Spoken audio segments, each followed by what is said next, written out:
अस्सलाम वालेकुम जी। आज के प्रोग्राम में हम बात करेंगे रियल एस्टेट की, प्रॉपर्टीज़ की, कराची के उन एरियाज़ की। ये जो सेगमेंट हम स्टार्ट करने जा रहे हैं ये बहुत अहम है उन लोगों के लिए जो अपने लिए घर तलाश कर रहे हैं, वो रहना चाहते हैं, किसी इंस्टॉलमेंट प्लान को सर्च कर रहे हैं, या वो इन्वेस्टर हैं, वो इन्वेस्टमेंट करना चाह रहे हैं, लॉन्ग टर्म इन्वेस्टमेंट या शॉर्ट टर्म इन्वेस्टमेंट, प्रॉफिट्स देखना चाहते हैं।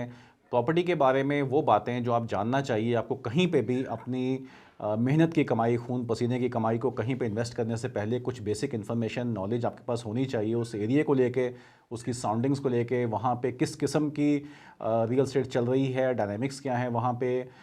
दूसरा ये कि जब आप जाते हैं कहीं पे तो आपको मालूम होना चाहिए कि इस एरिया का बैकग्राउंड क्या था, यहाँ पे किस किस्म के लोग रह रहे हैं, पॉपुलेशन कैसी है, गवर्नमेंट के वहाँ पे फ्यूचर प्लान्स क्या हैं, और क्या बड़ी बड़ी चीज़ें हैं जो वहाँ पे मौजूद हैं उन तमाम एरियाज़ के अंदर। सो आज हमने जिस अपनी पहले एपिसोड में हमने जो चूज़ किया है एरिया, वो कराची का सबसे ज़्यादा पॉपुलेटेड एरिया है। डिस्ट्रिक्ट सेंट्रल का जो एरिया है कराची का, वहाँ पे कहा यह जाता है जो 2017 का सेंसस हुआ था उसके मुताबिक कोई 43,000 लोग पर स्क्वायर किलोमीटर के एरिया में वहाँ पे आबाद हैं। सो ये बहुत हाईली पॉपुलेटेड एरिया है कराची का, और बड़ी अहम एक शाहरा है। मैं समझता हूँ शाहरा फैसल से भी शायद एक अहम शाहरा जो कि स्टार्ट होती है टावर से, और वहाँ से गुरु मंदिर, नुमाइश, ये तमाम एरिया से क्रॉस करती हुई वो नाज़ाबाद में दाखिल होती है। फिर आप नॉर्थ कराची की तरफ आते हैं, नॉर्थ नाज़ाबाद, फिर उसके बाद सखी हसन, नागन, ये तमाम एरियाज़ क्रॉस करते हुए सुरजानी के एक एरिया में दाखिल होती है, और फिर वो टच करती है जाके नॉर्दर्न बाईपास को जो कि M10 का एरिया है। इसकी हम बात करेंगे आज। सुरजानी टाउन क्या है, सुरजानी टाउन की क्या अहमियत है कराची के लिए। बेसिकली ये जो इसको आबाद किया गया था, ये KDA की स्कीम 41 है, और इसको जो आबाद किया गया था वो मकसद ये था कि यहाँ पे मिडिल क्लास और लोअर मिडिल क्लास के लोगों के लिए वहाँ पे हुकूमत ने ये प्लान किया था कि हम उनको वहाँ पे आबादकारी करेंगे, उनके लिए मुख्तलिफ सोसाइटीज़ आएंगी, बिल्डर्स वहाँ पे आएंगे। इसमें किस हद तक कामयाबी हुई, गुज़िश्ता 8-10 साल में हमने देखा कि सुरजानी टाउन पे काफ़ी ज़्यादा काम तो हुआ है, लेकिन वो किस सूरत हाल में खड़ा हुआ है और इसकी मुस्तकबिल को हम कैसे देखते हैं, क्या बेहतरी इसमें लाई जा सकती है, और इस पे थोड़ा सा डिटेल से बात करेंगे। दोनों मेहमान हमारे आज के शो में जो शामिल हैं उन दोनों का ताल्लुक़ रियल एस्टेट के शोबे से है। सबसे पहले मैं तारुफ की बात चलूँ, कामरान हैदर मेरे साथ मौजूद हैं। कामरान हैदर गुज़िश्ता 7-8 साल से कंटिन्यूस रियल एस्टेट के ऊपर काम कर रहे हैं, और इनकी बहुत अच्छी ग्रिप है सुरजानी टाउन के एरिया में।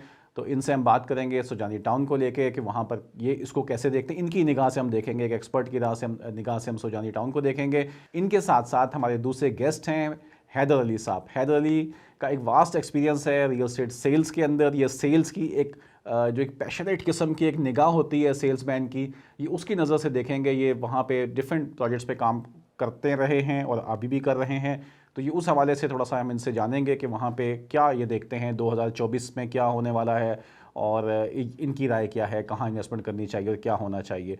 तो सबसे पहले मैं स्टार्ट करता हूँ कामरान आपसे। कैसे हैं कामरान साहब, खैरियत से हैं? बिल्कुल ठीक नवीद साहब, आप खैरियत से हैं? बस ठीक ठाक।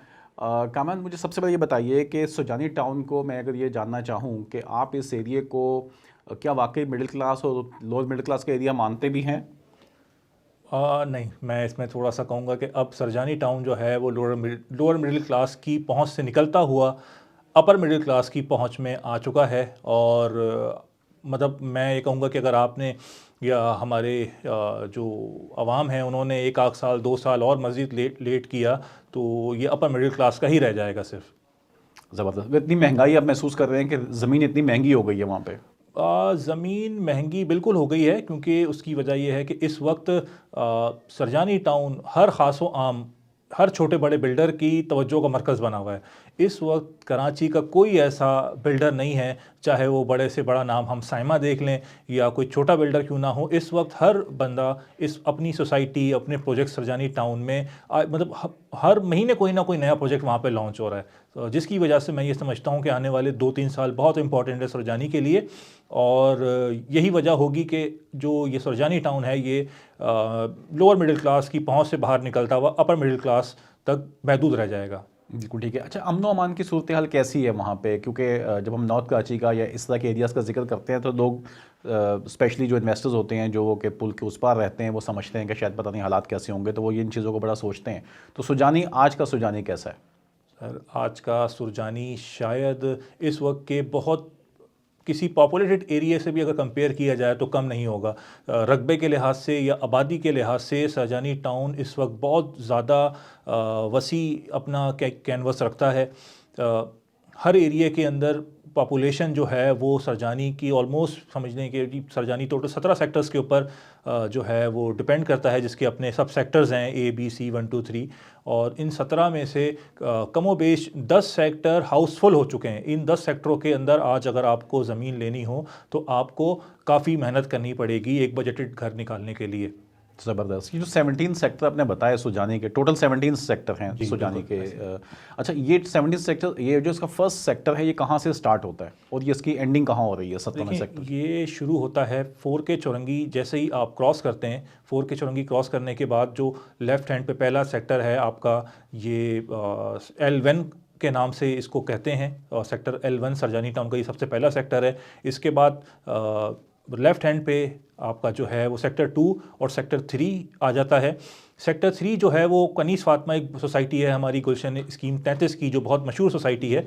सरजानी टाउन में भी जो सेक्टर 3 है ये पूरा उन्हीं का ही जो है कनीस फातिमा के नाम से ये प्रोजेक्ट है, और ये पूरी की पूरी सेक्टर 3 जो है वो कनीस फातिमा के पास है। देन फिर आगे चलते हैं तो सेक्टर 4 और सेक्टर 5 जो है सरजानी टाउन का एक वो हर दिल अजीज़ सेक्टर है। इन सेक्टर्स की अगर आप प्लानिंग चेक करेंगे तो चाहे वो रोड इंफ्रास्ट्रक्चर, सोसाइटी की डेवलपमेंट, प्लॉटिंग साइज़, हर चीज़ यहाँ पे जो है वो आइडियली प्लान की गई है। इन दोनों सेक्टर्स के अंदर ऐसे सेक्टर्स भी हैं, सब सेक्टर्स, सेक्टर 4 के अंदर भी, सेक्टर 5 के अंदर भी, जो कि पूरा का पूरा सेक्टर सिर्फ और सिर्फ 400 गज की कटिंग B कैटेगरी के ऊपर प्लान किया गया है। ज़बरदस्त। और हर कैटेगरी के अंदर रेजिडेंशियल बता रहे हैं आप? जी रेजिडेंशियल बता रहा हूँ। रेजिडेंशियल के इन दोनों सेक्टर्स के अंदर बाकायदा पूरे सेक्टर 400 गज के और एक पूरा ब्लॉक 200 गज का प्लान किया गया है, ताकि जो अपर मिडिल क्लास है, जो अच्छी लाइफ स्टाइल, अच्छे लिविंग स्टैंडर्ड के साथ अपनी एक अच्छी अकोमोडेशन चाह रहे हैं, वो यहाँ पे अपने आप को फैसिलिटेट करवा सकें। ठीक है। तो KDA की जो रोड्स की और उसकी जो प्लानिंग्स हैं वो कैसी हैं यहाँ पे? इंफ्रास्ट्रक्चर कैसा अभी तक डेवलप कर पाए हैं वो? KDA के रोड्स की अगर आप बात करें तो देखें, सबसे पहले ये सोसाइटी जो है 1986 के अंदर KDA ने मुतारिफ़ कराई थी। इसी के साथ 2 सोसाइटीज़ लॉन्च हुई थी, स्कीम 42 जिसको हम हाउस बेस स्कीम कहते हैं, और स्कीम 43। ये दोनों स्कीम्स एक साथ जो है KDA ने लॉन्च की थी। अच्छा, स्कीम 41 सरजानी टाउन जो है, इसके अंदर जो मिनिमम मतलब आप रोड भी कहेंगे वो 24 फीट का दिया है, जिसको हम गली कहते हैं। और इस वक्त जो इसका मेन रोड, जो मेन बुलेवर्ड या जो मेन रोड आपका, जैसा कि आपने बताया कि टावर से आ रहा है, वो 300 फीट चौड़ा है। और अगर आप इस 300 फीट चौड़े रोड को जैसे जैसे अगर आप नॉर्थ कराची और नाज़ाबाद की तरफ चले जाएं तो ये बहुत नैरो हो जाता है। सरजानी टाउन के जो रोड्स हैं, जो इंफ्रास्ट्रक्चर है, वो इस तरीके से प्लान किया गया है कि आने वाली कितनी भी बड़ी एक्सपेंशन क्यों ना हो, सरजानी टाउन में जो ट्रैफिक जाम या पूरे शहर में जो आपको ट्रैफिक के मसले दिखते हैं वो सरजानी टाउन में आपको नहीं दिखेंगे। ग्रेट। अभी सुनने में आया था कुछ नया नाज़िमाबाद वाले भी कोई बड़ा प्रोजेक्ट यहाँ पे लेके आ रहे हैं कुछ रीट के प्लेटफॉर्म से, तो इसका मतलब है कि जो बड़ा डेवलपर है वो भी यहाँ फोकस करके बैठा हुआ है इस एरिया के अंदर, तो इसका मतलब ये है कि लग्जरी और लाइफस्टाइल प्रोजेक्ट्स भी यहाँ पे नजर आएंगे फ्यूचर में हमें? जी बिल्कुल ऐसा ही है, बिल्कुल ऐसा ही है। इस वक्त नया नाज़िमाबाद और साइमा, अल गफूर, किंग्स, फलकनास, इस तरह के बहुत बड़े बड़े बिल्डर्स, जीवा ग्रुप, ये सारे अपने प्रोजेक्ट्स वहाँ पे जो हैं इस वक्त लॉन्च कर चुके हैं, और इनमें से कई प्रोजेक्ट जो हैं वो अपने तकमील के आखिरी मराहिल के अंदर हैं। और इस वक्त जैसे मैंने पहले भी बताया कि हर छोटे से छोटा और बड़े से बड़ा बिल्डर जो है वो सरजानी के अंदर अपनी एक्टिविटीज़ कर रहे हैं, और वहाँ पे एक अच्छा लाइफ स्टाइल और अच्छा एक लिविंग स्टैंडर्ड आपको आज की तारीख में मिल सकता है। ज़बरदस्त। अच्छा, आपने एक अमान एक्सपीरियंस किया था अभी हाल ही में, आपने एक प्रोजेक्ट किया था पर्ल विलास के नाम से, कुछ बताएंगे देखने वालों को कि आपको कैसा एक्सपीरियंस रहा, सुजानी में कैसा वेलकम हुआ उसको लेके? पर्ल विलास मैं अभी भी रिकमेंड करता हूँ लोगों को कि अगर आप एक अच्छा लाइफ स्टाइल, एक अच्छा living standard, boundary wall society के अंदर तमाम एमिनिटीज़ के साथ अगर आप इस वक्त सरजानी के अंदर कोई इस तरीके का अफोर्डेबल प्रोजेक्ट देख रहे हैं तो Pearl Vilas is the only option for you. इसके अलावा भी एक दो नाम हैं वहाँ पे, लेकिन अगर आप एक मार्केट कॉम्पिटिटिव प्राइस के साथ आइडियली लोकेटेड, जहाँ पे आपको अच्छे एक्सेस मिल जाएं रोड से कम्युनिकेट करने के, और एक अच्छा लाइफ स्टाइल, वो भी यूनिफॉर्म सोसाइटी के अंदर, तो पर्ल विलास से अच्छा ऑप्शन इस वक्त पूरे सरजानी टाउन में आपको अवेलेबल नहीं है। ज़बरदस्त। अभी आपको मालूम होगा कि केडीए ने अनाउंस किया है, स्कीम 46 भी आई थिंक अनाउंस कर दी है उन्होंने, करने वाले हैं, अप्रूवल्स में है। अब केयर टेकर गवर्नमेंट ख़त्म हुई है, नई गवर्नमेंट आएगी तो फिर उससे वो अप्रूवल्स वगैरह होकर वो सामने आ जाएगी। तो उसके बाद हमारे ख्याल में स्कीम ये जो 41 का एरिया है पूरा सुजाने का, क्योंकि इसके बिल्कुल अपोजिट वो आएगी नॉर्दर्न बाईपास के ऊपर, तो ये एरिया बहुत जल्दी से फिल होगा, क्योंकि पिछला एरिया फिल होता है तो अगले एरिया की तरफ लोग चलना शुरू कर जाते हैं, और उसके प्राइसेस फ़िलहाल कम आएंगे, लेकिन उसकी डिलीवरी ज़ाहिर बात है कि उतने ही साल उसमें लगेंगे। तो हम वापस आते हैं कामरान साहब की तरफ, इनसे क्वेश्चन करेंगे हम, लेकिन उससे पहले मैं चाहूँगा कि हम थोड़ा सा हैदर अली साहब से बात करते हैं कि इनका कैसा एक्सपीरियंस रहा सुजानी टाउन की मार्केट को लेके वहाँ पे, क्योंकि ये काफ़ी अच्छा इन्होंने काम किया है वहाँ डिफरेंट प्रोजेक्ट्स के ऊपर। तो हैदर से मैं ये पूछना चाहूँगा कि हैदर, वहाँ पे जो क्लाइंट है वो किस किस्म का क्लाइंट है, वो क्या सोच के आता है, और वो क्या उसको किस चैलेंजेस का सामना होता है, बेसिक क्वेश्चंस क्या होते हैं उन क्लाइंट्स के? सर देखिए, सबसे पहले अब जो हमें क्लाइंट्स मिल रहे हैं सुरजानी के लिए, ज़्यादातर क्लाइंट्स ऐसे हैं जो कि अब एज ए इन्वेस्टर नहीं, एंड यूज़र अब देख रहे हैं, क्योंकि आपको पता है अब मुल्क के जो कि हालात ऐसे चल रहे हैं, लोगों के घरों के मसाइल जो हैं पूरे नहीं हो पा रहे, कराची पूरा पैक होता जा रहा है, तो अब हमारे पास ऑप्शंस बहुत कम है। तो लोगों ने ये एरिया इसलिए भी टारगेट करा है, एक तो लोगों के बजट के हिसाब से भी था, दूसरा जो डॉक्यूमेंट्स को लेके परेशान हो जाते थे, तो इन एरिया में कुछ इतने मुनासिब और अच्छे प्रोजेक्ट्स मिले लोगों को जो डॉक्यूमेंट्स को लेके प्रॉब्लम फेस करनी नहीं पड़ी सर। सही, तो आप समझते हैं कि लोग, अच्छा ये बताइए हैदर के पॉपुलेशन का एक फ़्लो तो है, ज़ाहिर बात है कि लोग जो है वो, मैं समझता हूँ शायद नाज़िमाबाद से, या ये जो बनारस वाली साइड है, या उससे पीछे भी आप चले जाएं तो वहाँ से भी लोग आहिस्ता आहिस्ता आबादी जो है वो, अब ज़ाहिर बात है कि लोग बढ़ जाते हैं तो घर तकसीम होते हैं, जायदादें तकसीम हो जाती हैं, शादियाँ हो जाती हैं, तो लोग फिर आगे मूव करते हैं, और उससे आगे जो पॉपुलेशन, अगर 3 भाई थे तो वो फिर जब हिस्से तकसीम होते होंगे तो मेरे ख्याल में उनको फिर ऐसा एरिया चाहिए जो नाज़िमाबाद से काफ़ी सस्ता हो, तो सुजानी का एरिया उस हिसाब से शायद सबसे बेस्ट है। आपके पास जो नॉर्मली क्लाइंट आता है वो किस एरिया से लोग वहाँ पर मूव कर रहे हैं सुजानी की तरफ? बिल्कुल सही कहा सर आपने, ऐसा ही है कि लोगों की फैमिली ग्रोथ होती है तो वो मूव होते हैं, अपने घर से दूसरे घर में शिफ्ट होते हैं। तो हमारे पास जो भी क्लाइंट ज़्यादातर आए, एक नॉर्मल फैमिली बजट वाले जो थे, जिनका बजट था कि 50 लाख अंदर 50 लाख रुपीस में, क्योंकि कराची में सर आप 1 CR एक प्लॉट पे लगा सकते हैं, लेकिन सुरजानी एक ऐसा एरिया है आप इसकी 50% पेमेंट पर जो है आप अपना एक ज़मीन का घर कर सकते हैं सर। बिल्कुल सही है। नॉर्मली हैदर, किस किस्म के वहाँ पे साइजेज़ हैं प्लॉट्स के? क्या 80 गज़ के, 120 गज़ के घर ज़्यादा हैं, प्लॉटिंग साइज़ ज़्यादा वहाँ मिलता है हमें, या कोई बड़े प्लॉटिंग साइज़ ज़्यादा है अभी तक? सर कैटेगरी तो आपको सारी मिल जाती है, आपको 240 गज़ का प्लॉट, 400 गज़ का प्लॉट भी मिलता है, लेकिन वहाँ पे जो टारगेट फैमिलीज़ हो रही है ना, वो ज़्यादातर 80 स्क्वायर यार्ड और 120 स्क्वायर यार्ड के प्लॉट पे अट्रैक्टिव रहते हैं। बिल्कुल सही है। अच्छा कामरान, मैं वापस आपकी तरफ आऊँगा। जिस तरह हम देखते हैं कि लोग जो हैं वो आते हैं कराची शहर में, चूँकि माइग्रेशन बहुत ज़्यादा है, लोग बाहर से आते हैं और वो आके ज़्यादातर या तो फिर 2 हिस्सों में फंसते हैं, जो कि हम हमेशा अपने देखने वालों को बताते हैं कि ये इल्लीगल है वहाँ पे इन्वेस्टमेंट करना और आप फंस जाएंगे। एक वो चले जाते हैं गोट की ज़मीन के अंदर, तो वहाँ वो बेचारे फंस जाते हैं, और दूसरा वो जाते हैं पोर्शंस के अंदर। तो ये पोर्शंस और गोट दोनों चीज़ें जो हैं ये बेसिकली आपको आपके इन्वेस्टमेंट को ब्लॉक कर देते हैं, ख़राब कर देते हैं, और हमेशा हम अवेयरनेस देते हैं कि यहाँ से बचें आप इन्वेस्टमेंट करने से। तो वहाँ पे जो इन्वेस्टमेंट का ट्रेंड्स है सुजानी टाउन के अंदर, आपने बताया कि वहाँ पे 17 सेक्टर हैं, तो किस सेक्टर के अंदर, अगर मैं आपको प्राइसिंग वाइज पूछूँ तो आप थोड़ा सा गाइड कर सकेंगे देखने वालों को कि सबसे महंगे सेक्टर कौन से हैं और सबसे कम कीमत पर किस सेक्टर में चीज़ें अवेलेबल हैं? अच्छा देखिए, इसमें अगर आप इन्वेस्टमेंट के हिसाब से इस चीज़ को देखते हैं तो मैं इसमें ये समझने की कोशिश करता हूँ एंड यूज़र से या उस इन्वेस्टर से कि उनको उस बाइंग का मकसद क्या है। क्या उनको रेंटल इनकम चाहिए, क्या वो प्राइस एप्रिसिएशन वहाँ पे देखना चाह रहे हैं, या वो एज अ इन्वेस्टमेंट अभी ट्रीट कर रहे हैं और बाद में वहाँ पे अपनी जो है अकोमोडेशन को उसको हिसाब से देख रहे हैं। तो इन सेक्टरों के लिए अगर अभी मैं हॉट सेक्टर की बात करूँ कि जिसमें अगर आपको high return, high rental income या अपनी अकोमोडेशन के हिसाब से चीज़ें देखनी है, तो हम इस वक्त रिकमेंड करेंगे सेक्टर 6, सेक्टर 4, सेक्टर 5 और सेक्टर 11। ये 4 सेक्टर ऐसे हैं जो बिल्कुल आबाद, तमाम यूटिलिटीज़ के साथ और हर बेसिक नेसेसिटी जो है यहाँ पे अवेलेबल है। अच्छा, बिल्कुल सही कामरान आपने कहा। मुझे थोड़ा सा ये बताएंगे कि सुजानी के जो लोग वहाँ पे आते हैं इन्वेस्टमेंट करने के लिए, क्या वो प्लॉट में ज़्यादा इंटरेस्टेड हैं, या क्योंकि अब कंस्ट्रक्शन थोड़ी मुश्किल है एक इंसान के लिए ज़मीन लेके करना, या वो ये चाहता है कि मुझे 2 बेड का या 1 बेड का मुझे कोई अपार्टमेंट मिल जाए? हॉट आइटम क्या है सुजानी का? नवीद भाई, इसमें इस वक्त दो तरह के बायर हैं।